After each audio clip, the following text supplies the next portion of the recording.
আমি যদি আপনার এই টাকার ব্যবস্থা করে দিই, আপনারা যদি 50,000 টাকার ব্যবস্থা করে দিই, তাহলে আমাকে কত টাকা দিবেন আপনি? একদম তাহলে একটা চুক্তিতে আসেন, তাহলে আবার টাকার ব্যবস্থা করে দেবো।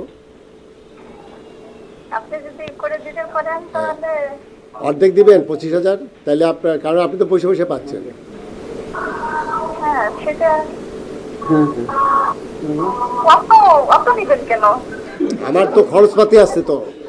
জি, আপনি রহিমা বেগম বলছিলেন? আমি কলকারখানা অধিদপ্তর অফিস ফরিদপুর থেকে বলছিলাম। আপনি তো একটা চেক নিয়েছিলেন না 45,000 টাকার, খেয়াল আছে? আচ্ছা, আমার স্যার আপনার সাথে একটু কথা বলবে, কথা বলেন। হ্যাঁ, আমাদের সচিব স্যার। যে রহিমা বেগম, আসসালামু আলাইকুম। আপনি এখন কেমন আছেন মা? 2 বছর আগে তখন কি কাজ করতেন? হ্যাঁ, দর্জির কাজ করতেন। আচ্ছা, ভালো। তাই আপনি যে চিকিৎসার জন্য আপনাকে 45,000 টাকার চেক দিয়েছে, এটা কোন ব্যাংক থেকে তুলছেন এই টাকা? ইসলামী ব্যাংক থেকে। এই 45,000 টাকার হাতে কয় টাকা পাইছেন আপনি? আমি পুরোটাই পাইছি, আমার কাছ থেকে পাইনি, একজনের দ্বারাই দিছিলাম।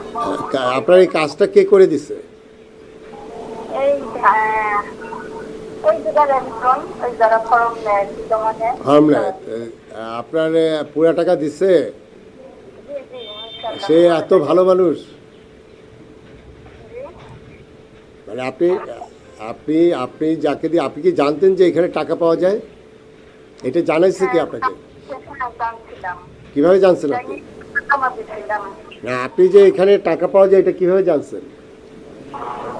জানছিলাম, ওই ইসের থেকে একদম খুঁজে খুঁজে আর কি বলছিল।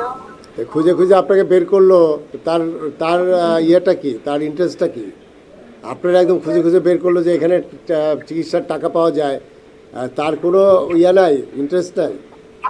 আর্থিক সমস্যা ছিল, সে নেয় মানুষের কাছ থেকে, কিন্তু আমার কাছ থেকে নেয়নি। আমি অনেক অসহায়।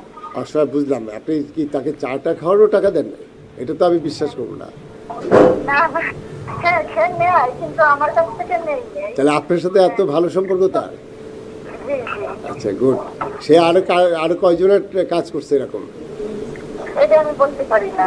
আচ্ছা, ঠিক আছে। তাই এইভাবে টাকা কয়বার নিচ্ছেন আপনি? আমি একবারই উঠেছি। একবারই উঠেছেন। এখন তো অসুস্থ, আবার উঠাবেন না? এখন আবার আমি যদি আপনার এই টাকার ব্যবস্থা করে দিই, আপনারা যদি 50,000 টাকার ব্যবস্থা করে দিই, তাহলে আমাকে কত টাকা দিবেন আপনি? একদম তাহলে একটা চুক্তিতে আসেন, তাহলে আবার টাকার ব্যবস্থা করে দেবো। আপনি যদি করে দিতে পারেন তাহলে অর্ধেক দিবেন 25,000, তাহলে আপনার, কারণ আপনি তো বসে বসে পাচ্ছেন। হ্যাঁ সেটা অত নিবেন কেন? আমার তো খরচপাতি আছে তো, খরচাপাতি আছে। আপনি তো 25,000 টাকা বসে বসে পাচ্ছেন। তারপরেও আমরা গরিব মানুষ, বুঝেন না। আচ্ছা, ঠিক আছে, আপনি 20,000 টাকা দিয়েন, তাহলে হবে? আরেকটু কমাই রাখেন। আচ্ছা, তা আগে কত দিছিলেন এটা এখন বলেন, তাহলে কমাবো আমি। একদম সত্যি করে বলেন। হ্যাঁ, না না, সত্যি আমি দিইনি। আমি আর আমার মেয়ের চিকিৎসা করছিলাম। আপনার মেয়েও টাকা পাইছে? তো তাই ছেলে দিইনি, মানে আমরা দুজনই অসুস্থ। আমার মেয়ের হাত ভাঙা। আপনার মেয়ে কত পাইছে? সে পাইছিল 40,000 পাইছে। 40,000। আপনি পাইছেন 50,000। আর আপনার আশেপাশের বাড়িতে আর কত পাইছে? না, আশেপাশের খবর আমি বলতে। তাহলে আপনার মেয়ে পাইলো, আপনি পাইলেন, আর এই আপনার বাড়ি হলো আপনার ইয়েতে, বলমারিতে, মাইট, আপনার মাইট কুমড়ার লোকটা। জি জি। আচ্ছা, চেয়ারম্যানের নাম কি জানো? চেয়ারম্যান নাম এখন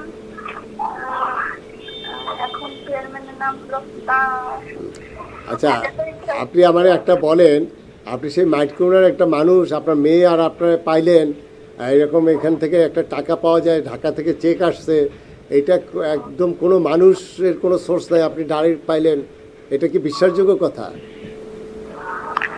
বিশ্বাসযোগ্য না, কিন্তু এটা পাওয়া যায়। পাওয়া যায়। তা আপনি তো আমার 20,000 টাকা দিবেন, 50,000 টাকা দিলে, তা এইটা রাজি হলেন কেন? সে হলো হ্যাবিচুয়াল, সে নিজেরটা এবং তার মেয়েরটা নিয়েছে, কিন্তু সে স্বীকার করলো না কি। কিন্তু আমি যখন তাকে অফার দিলাম, সে কিন্তু এই যে হলো না, এত নেবেন কেন?